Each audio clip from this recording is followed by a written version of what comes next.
Well, let's see if it starts this time.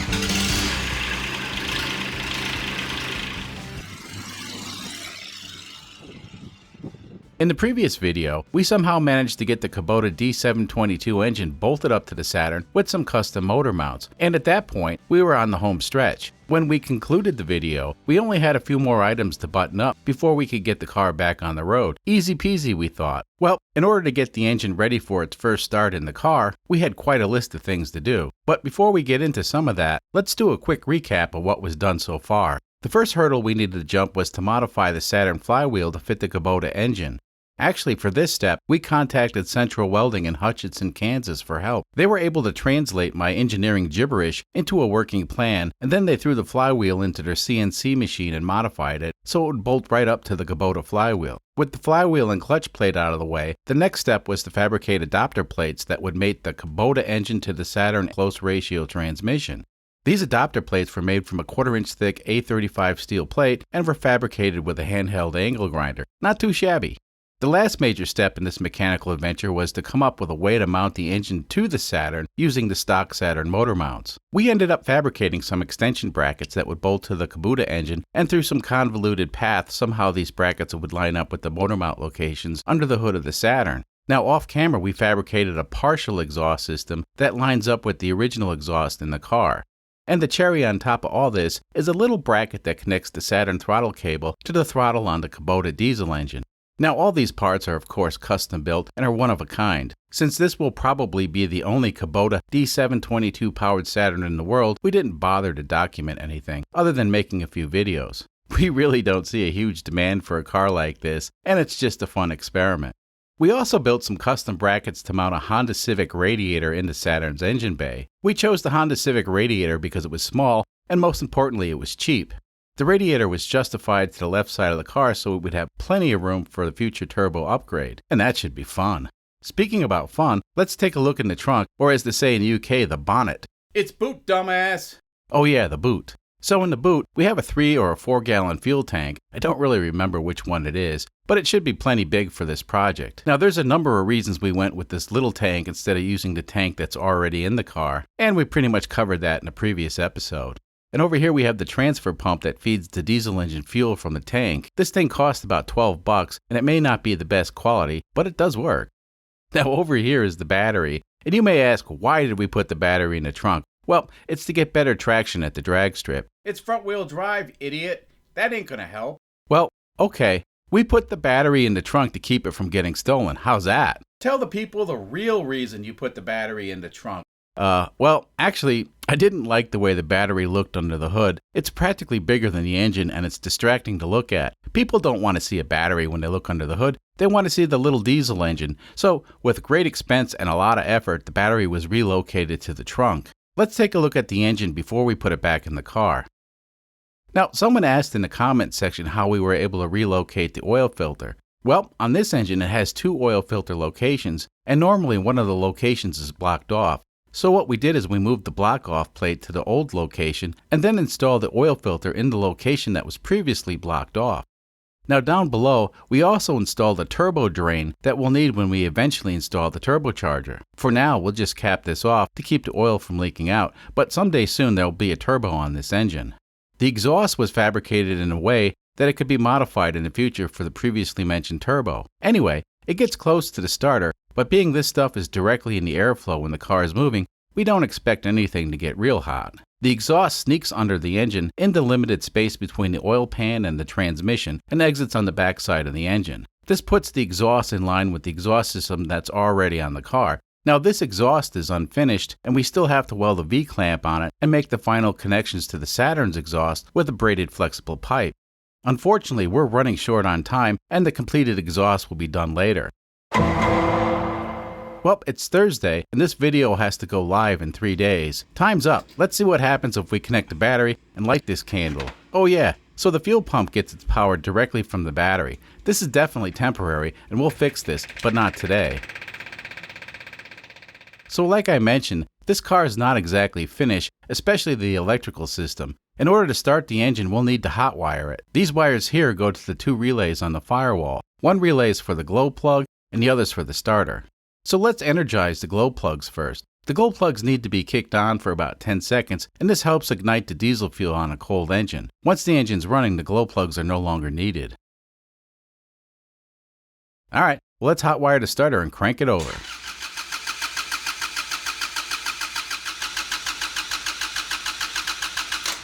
I was afraid this would happen. It seems the injector pump lost its prime, and it's going to take a moment or two to pressurize the system.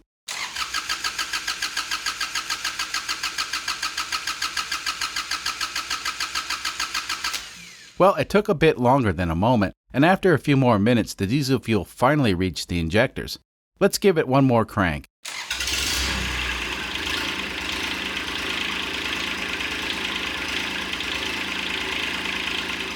So far, so good. Keep in mind, we had this engine running back in September, and everything more or less checked out, so today we really don't expect any problems.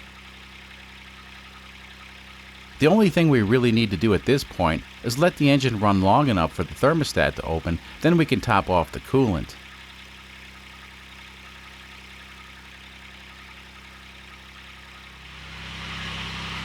The car is actually starting to stink up the building, so perhaps it would be a good idea to shut it down, take it off the jack stands, and roll it outside. Shutting off a diesel engine is not so simple. In our case, the only way to shut off the engine is pull the fuel cutoff lever. We'll need to figure out an easier way to turn the car off, but not today.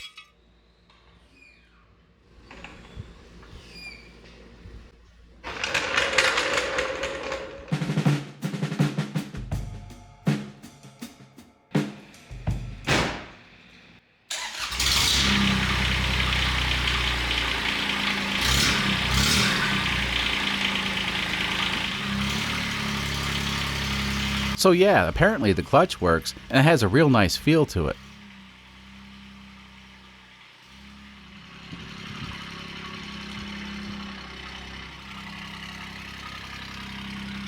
One of the unknowns is whether the radiator we installed will be big enough to keep the engine cool. Theoretically it should be fine, but that's just a theory. The only way to know for sure is to do a test. Right now the gauge is still showing the engine's cold, and that's kind of strange. We should be seeing some kind of movement on the gauge.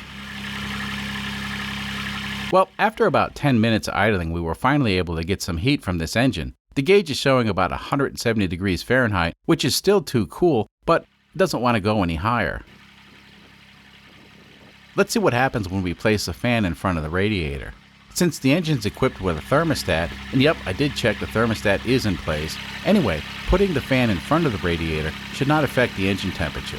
I say that because I assume the thermostat should open between 190 and 200 degrees Fahrenheit, but at this point, the temperature is still too low for the fan to make any difference because theoretically the thermostat hasn't opened yet. Now if we watch this gauge, the temperature starts dropping off when we blow air across the radiator. It looks like the thermostat's stuck open, or it's just no good. Now we only show a few seconds of the gauge as it falls. Eventually the temperature will drop all the way down until it doesn't register anymore. This is a problem we need to fix, but we won't be fixing it today. Nope, so I think we need to take the car out for a quick ride around the yard just to make sure there aren't any more problems.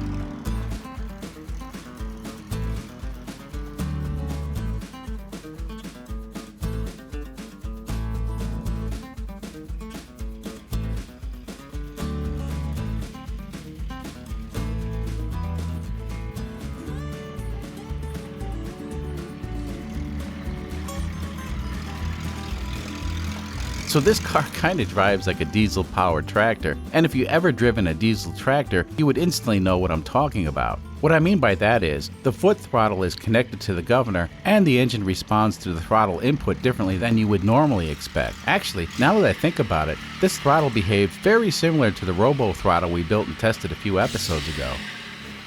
Well, that was definitely an awesome first start, and we do have some issues to fix, but since we're running short on time, I think I'll fix just the wiring issues, then we can take the car out for its first real road test.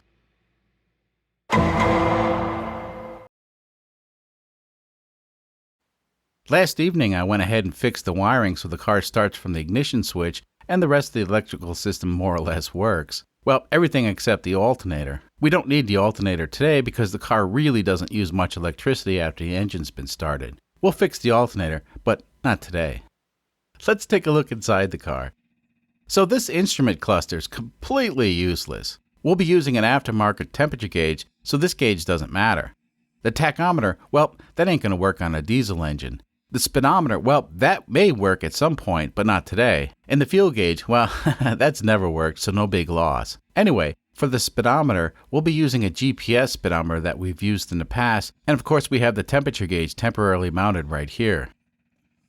And over here we have a temporary switch for the glow plugs. We do have a nicer switch ordered, and it's on its way, but for today this will work. We did put an alarm on the glow plug button because it seemed like the right thing to do. Well, that should be enough time for the glow plugs. Let's start the engine.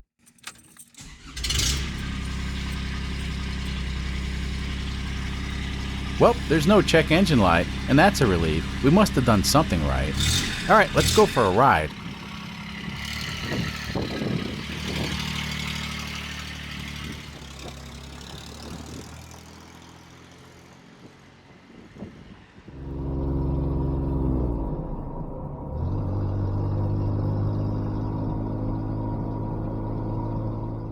So the last time I drove this car, it was early September, and as I recall, the weather was still real hot. And of course, this car doesn't have air conditioning. Now it's cold out, and the car doesn't have a heater. You just can't win with this car.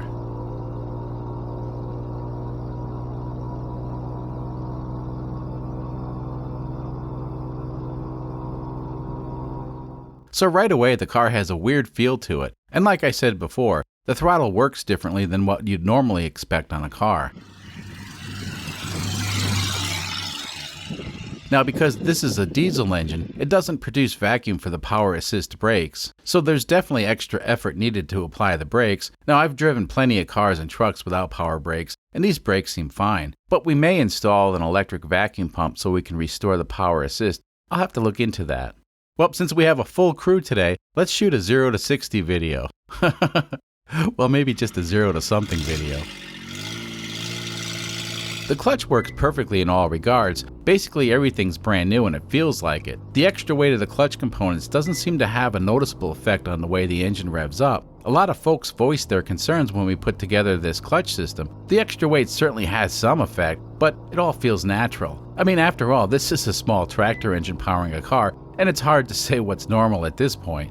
The little engine seems to get along with first through fourth gear, but doesn't like fifth gear. Shifting into fifth gear at 45 miles per hour causes the car to slow down. It seems like the engine just doesn't have enough power to take fifth gear. And like I mentioned before, I think the governor needs to be adjusted. Now, unfortunately, we don't have a tachometer set up yet, but I can tell this engine's not spinning at the maximum governed speed of 3600 RPM in any of the gears. Interesting.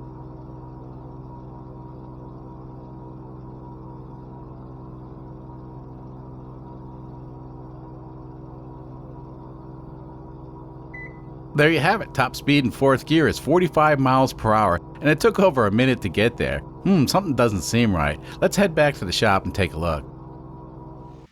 So overall, it was a great shakedown ride. We definitely identified a major problem, and that is the car won't go any faster than 45 miles per hour in fourth gear. So according to the propaganda that Kubota published, this engine should deliver 20 horsepower at 3600 RPM and 34 foot-pounds of torque at 2600 RPM. Now, I have a feeling the governor on this engine is set quite a bit lower than the 3600 RPM max speed.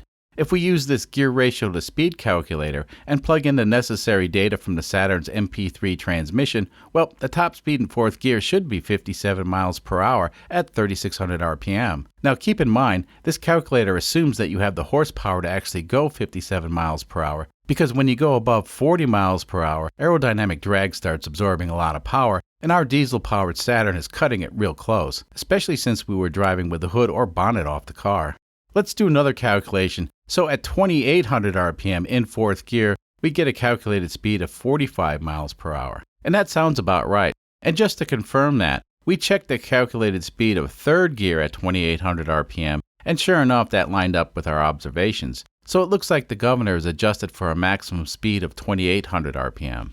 Anyway, just for fun, we took the Saturn wagon out for a ride to confirm the calculations. In case you're wondering, yep, this car is equipped with an identical MP3 close ratio transmission, so we're comparing apples to apples. And sure enough, at 2800 RPM, the car would only go 45 miles per hour in 4th gear. So the solution to our dilemma is actually simple. We need to adjust the governor by backing off this screw a little bit. Of course, that will avoid the non-existent warranty, but we like to live on the edge. According to this graph, at 3600 RPM, the engine generates 20 horsepower. Now, unfortunately, the graph cuts off at 3600 RPM, so we don't really know how fast the horsepower starts dropping off after 3600, but I think since we're adjusting stuff, we'll bump the governor speed up to 3800 RPM, just for fun.